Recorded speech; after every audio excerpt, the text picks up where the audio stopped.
Okay, welcome back to Master Guitar.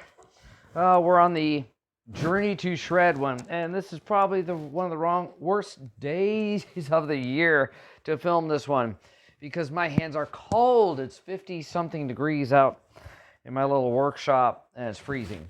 So got all my guitars lined up. You should have seen the other one where I showed you the updates to all my gear. You'll have noticed Scarlett over here. Scarlett is a Mitchell bass guitar. Wow. For an inexpensive bass guitar, I was able to capture the sound of a bass that now is costing a couple $1,000s to buy.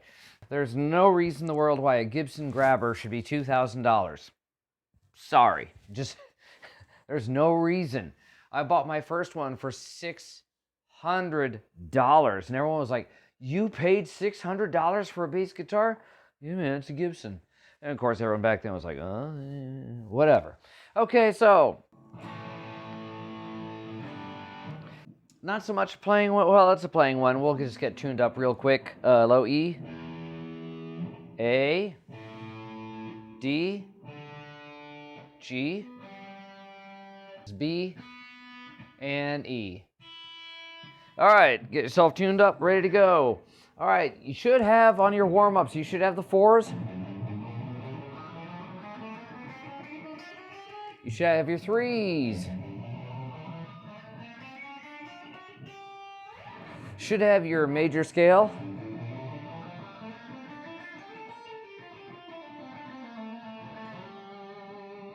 Sorry, start going into a solo there.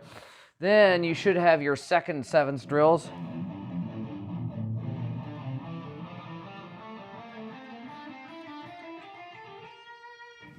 And then after that, you should have your triads.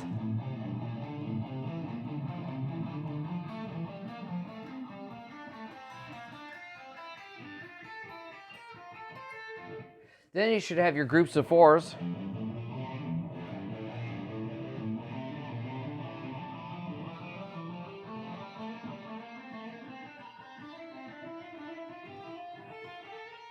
Okay, you're past the point now of if you make a mistake,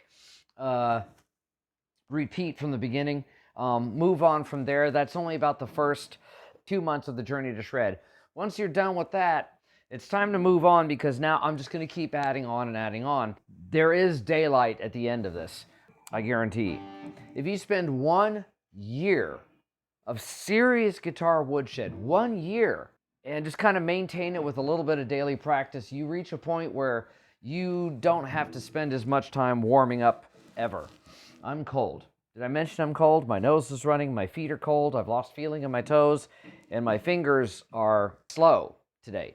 So, every guitar player seems to suffer from common problems. The first one I hear a lot is my pinky is the weakest finger. It's not the weakest finger, we just have a lot of problems with it. Let me start by addressing this. There's a guy who put out a video recently and I saw it. I'm not meaning to pick on you. I strongly disagree with something you taught because I think it's going to cause a lot of problems. And he was talking about tension in his hands. Let me address that real quick. If you have tensions in your hands playing, there are some problems going on there. So let's talk about some exercises you can do with your hands. See, I'm holding my hands straight up and down and pulling my fingers back. So, same thing with the guitar. You should practice expanding your hand out like this. Pull your fingers back, get them loosened up. If you're having tension in your hands while you're playing, something is going on there that you should be taking care of. So let's talk about that. You should not feel tension like this.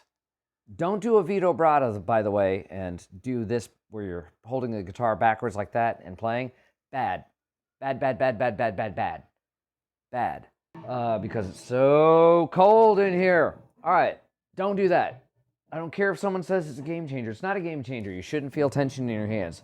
Yeah, if you're feeling tension in your hands and you feel the need to do that, something's wrong. Keep your fingers down.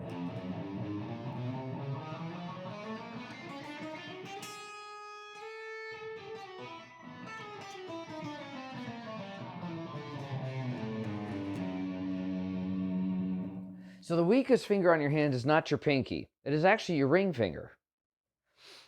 And, here's the easy way. Grab it like that. Get your finger right there tight. Lift your ring finger. Can't do it, can you?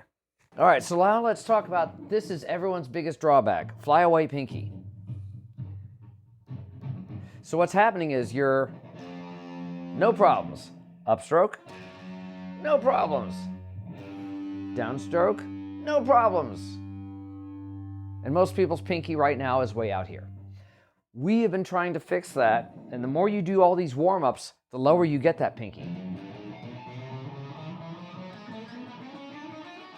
I still don't have it where I want it, but we're getting there. So now what we're going to do is the trill. Now a trill is a repeated series of notes, usually 8th note or a 16th note.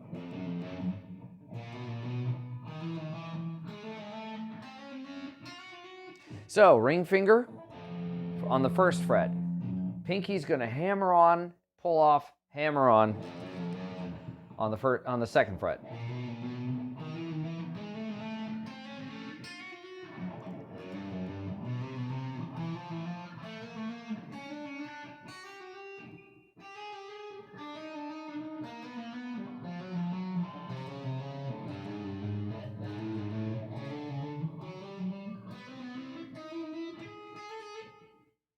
How strong can you get your pinky?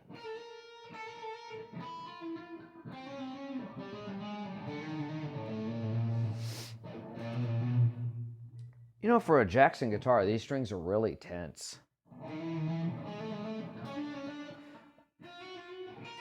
I remember I had 2 or 3 Charvels, and the strings on those were, it was like butter, like butter.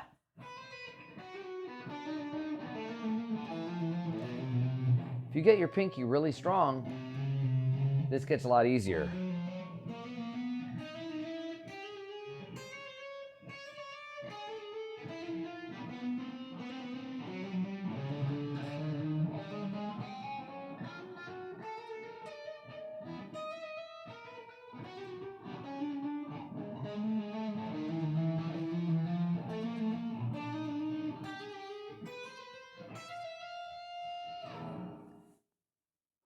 Now get your hand completely limp.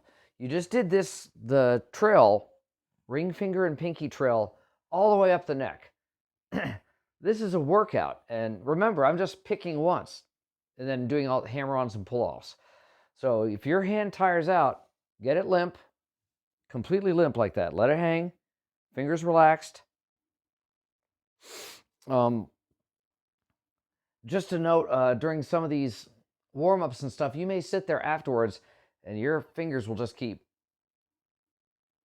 doing this kind of a motion. I'm really exaggerating it so it'll show up on camera, but you know, that's a sign of your hand being tired out.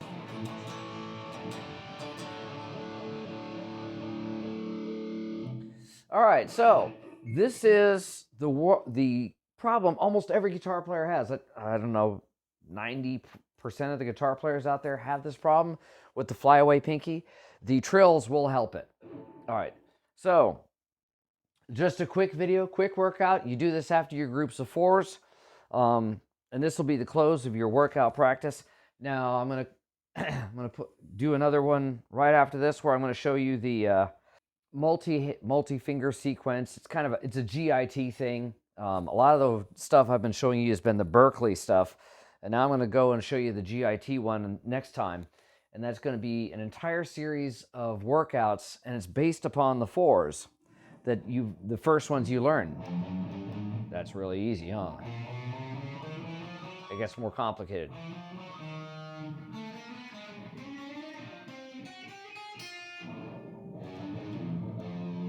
Etc. So we'll be examining those next time. And once again, remember, hit like, subscribe, comment. Helps the algorithms to find us, helps other people to find us, and then it helps musical instrument manufacturers to find us.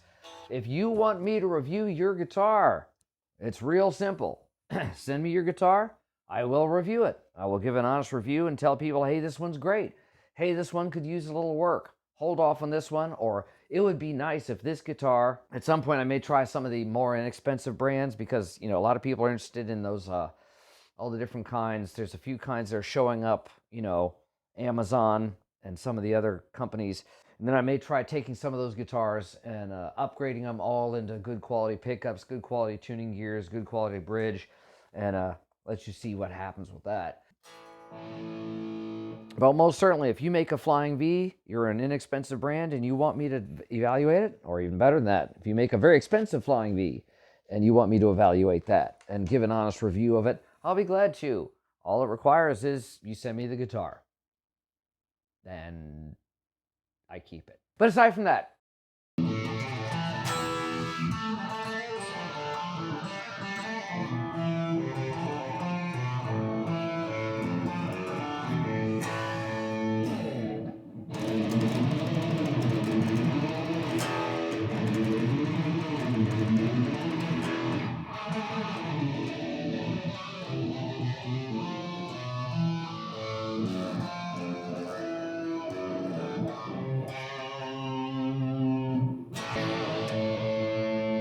okay, see ya.